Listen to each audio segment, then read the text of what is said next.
Hey everybody, Joe Joseph here for thedailysheeple.com, and this is your news shot. So to NBC News we go. The peddler of propaganda. Russians penetrated the U.S. voter systems, says top U.S. official. Say it ain't so. A clandestine operation by a foreign government here in the United States? No, couldn't be. U.S. official in charge of protecting American elections from hacking says the Russians successfully penetrated the voter registration rolls of several U.S. states.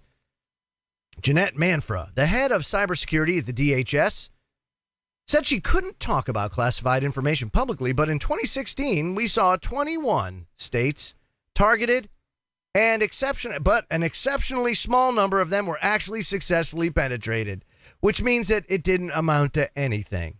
But you know what? Let's just make a big story out of it. Well, I'm not going to allow that to happen. So what we're going to do then is we're going to turn back the clock a little bit to 2016, and we're going to go to the Los Angeles Times. And the Los Angeles Times did a piece that I found needs to be talked about more, especially in circles here within the United States. The U.S. is no stranger to interfering in the elections of other countries. Absolutely. So since we're into this whole Russia thing, and Russia's so bad, and shame on you, Russia. Well, let's take a look at all the ways that the United States has interfered. It says here the CIA has accused Russia of interfering in the 2016 presidential election by hacking into the Democrat and Republican computer networks. But the U.S. has had a long history of attempting to influence presidential elections in other countries. It's done so as many as 81 times between 1946 and 2000, according to a database amassed by political scientist Dov Levin of Carnegie Mellon University. Now, that number, my friends, does not include military coups, regime change efforts, following the election of candidates that perhaps the United States didn't like, notably those of Iran, Guatemala, and Chile, nor does it include general assistance with the election process, such as election monitoring.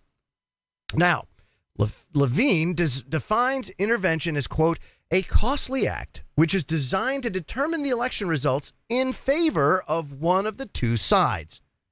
These acts, carried out in secret 2/3 of the time, include funding the election campaigns of specific parties, disseminating misinformation or propaganda, training locals or only one side in various campaigning or get-out-the-vote techniques, helping one side design their campaign materials, making public pronouncements or threats in favor or against a candidate, and providing or withdrawing foreign aid. Now, in 59% of these cases, the side that received assistance came to power, although Levine estimates the average effect of the partisan electoral interventions to be only about a 3% increase in voter share.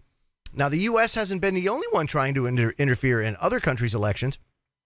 Russia attempted to sway 36 foreign elections from the end of World War II to the turn of the century, meaning that in total, at least one of the two greatest powers of the 20th century intervened in about 1 out of every 9 competitive, national-level, executive elections. Now, Italy in 1948's general election is an early example of a race where the U.S. probably influenced the outcome.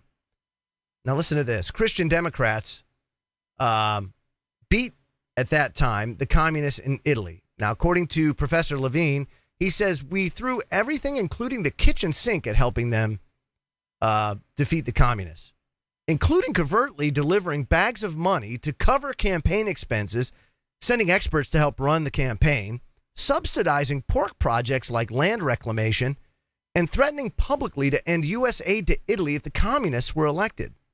Now, Levine said the U.S. intervention probably played an important role in preventing a Communist Party victory, not just in 1948, but in 7 subsequent Italian elections. And, of course, throughout the Cold War, we did this. In 1990, we interfered in the Nicaragua elections, the CIA leaking damaging information on alleged corruption by the Marxist Sandinistas to the German newspapers. Then the opposition used those reports against the Sandinistas and their candidate, Daniel Ortega.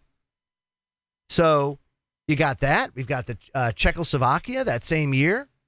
We provided training and campaign funding to Václav Havel's party and its Slovak affiliate as a plan for the country, their first democratic election. So, look at, there is plenty of history here to show that we've been involved in intervening in foreign elections. We did it more than anybody else. So why should we be surprised when other countries do it to us? It makes absolutely no sense. Now, I put these two articles below. Check them out. Compare them against each other so you can see and understand the propaganda coming from NBC and the mainstream television media. And that's not to say that the LA Times doesn't have their moments. Of course they do. But in this case, they accurately portray exactly what's going on. And that is, no one here in the United States has a leg to stand on when it comes to trying to defend or make the U.S. look like a victim here, because there's absolutely no way we can do that. Our government, on our behalf, has interfered in 81 elections. That's just up until 2000. How many do you think we have interfered with since then? With Arab Springs and Libya and the Middle East and all this stuff since 9/11. Are you telling me that that number hasn't exploded? I don't think so. I'm Joe Joseph. This was thedailysheeple.com's News Shot. Feel free to comment below and visit our website at thedailysheeple.com. Hashtag wake the flock up. Have a great day, everybody.